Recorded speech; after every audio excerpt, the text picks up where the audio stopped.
Previously on T-Man 978. Look at these details. I love the face sculpt. And the detail like around the eyes, it looks dark around the eyes.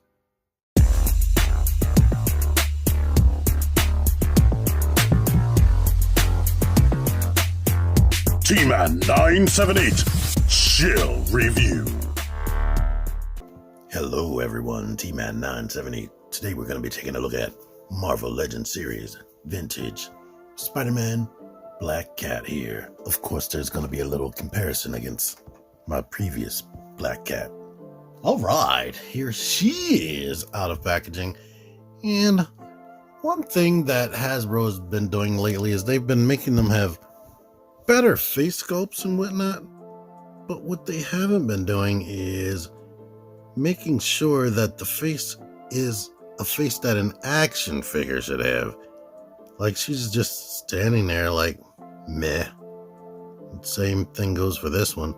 It's like, I wish she had like a smirk or something, because she's usually playful, toying with Spider-Man or something. Or at least have an angry face or something. But, yeah. But here you see the differences in their hair, what they decided to go with. This one, of course, has like the blue tinge in there. Whoever designed this one felt like that was the thing to do. She's a little bit more modest because that's what they did with her on the cartoon. Like, this one has a molded in necklace right there. This one, this little choker, is actually a separate piece right there that you can take off if you don't want it. But one thing they didn't do to this mold one, they updated the torso or whatever. I think the breasts are actually about roughly the same size, but I wish they would have updated it to have a hinge right there. The hair is pliable, but it could be more pliable.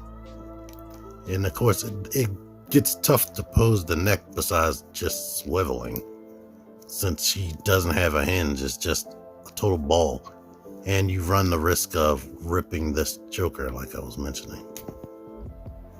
So make sure that's all the way down as far as you can, so it won't move with her head.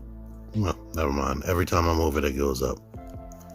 But if you wanted to look up a bit, you have to like kind of take the head off of the ball joint, which isn't the best. The older one, you almost might as well forget about posing, because this hair is just way big. Basically, the whole body is the same. Even the whip is the same for the most part. Her whip is way more pliable. And the hands are a little bit more gummy as well, so that you don't have any problem putting the whip in her hand. But like I was saying, the whole body is the same except she doesn't have heels. The upper torso is different, the choker, and the head.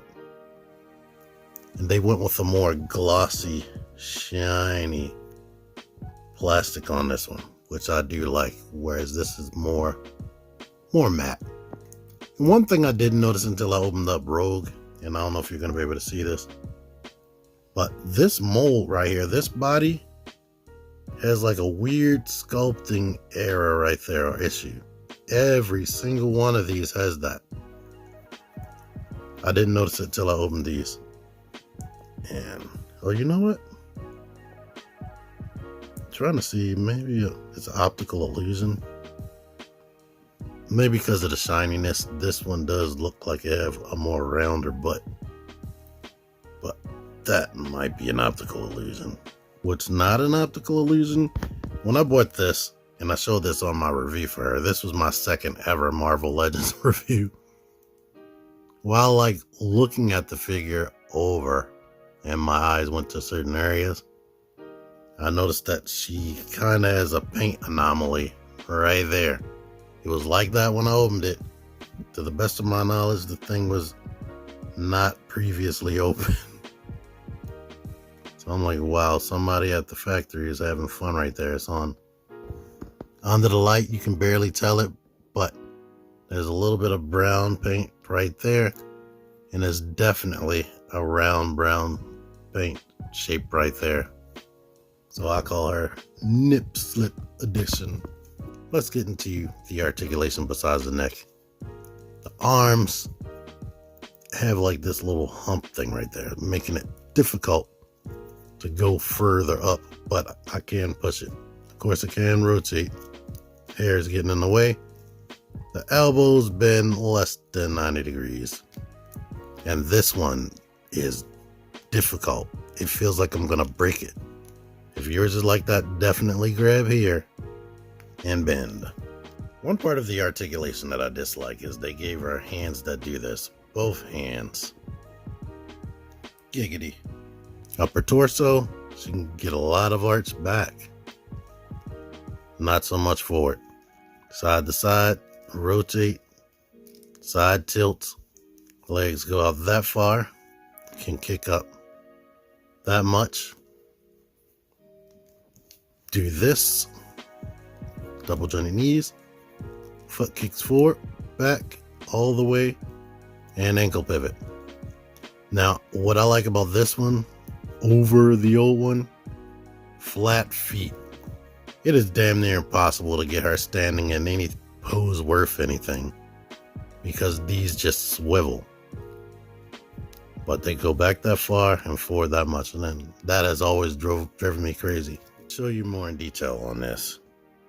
Of course, the older whip is black. This one has white. And because of the more pliable nature of this, you can actually wrap it around. That's what I was doing earlier. And I put it through her pinky finger right here. Let's see if it'll let me do this on camera. I'll put it through the index finger. Yeah, I'm trying to make it go down instead of dangle out to the side, but you get the picture. So I'll definitely wish she had hands that came in like this instead of up and down. Here's the little kitty cat. I should probably show it off first. It is, of course, a repaint of Goose. Goose that came with Captain Marvel right here. Well, I keep saying I'm going to review this wave at some point because I got all of them. And I can put this Build-A-Figure together. And yeah, I can have that on my catalog. But same cat. His tail is a little bit pliable. But he's in this pose where you can just have him playing with something on the ground. Or have him on the floor acting goofy crazy like cats like to do. Meow. And I like the paint they use for the eyes. Gripes I have with this figure is the thing that makes it a little bit less fun to try to get to a cool pose to interact with her little accessory. The older Black Cat didn't come with this, but if her wrist could rotate up to grab him, and if she could like look down but the head is on a bulging, I don't even know why they ever made a Marvel Legends like this. You have to definitely fudge it, and she still isn't looking at the daggone thing. And here's how tall they are next to Spider-Man. Anywho, I like this figure, but it's kind of frustrating because it's using old technology. It might look good, but the elbows suck, and I wish it had multiple hands since the wrist only bend one way. And definitely the neck articulation is lacking. This one, all the same issues, but worse because she can barely stand up. In fact, she was trying to make Spider-Man fall down in this pose until I decided to just use one of these NECA stands. Anywho, found this at GameStop. She's at GameStop. They lowered the price after I bought it, which kind of frustrates me. Thank you for watching this. Until next time, T-Man978 out of here. Join the Syndicate Toy Hunters Facebook group. Link in the description. Click the videos. Click the videos, baby. Click the videos. You should really click these videos. Click the videos. Click those in videos, baby. Click the videos. You really should click those videos. Click that shit.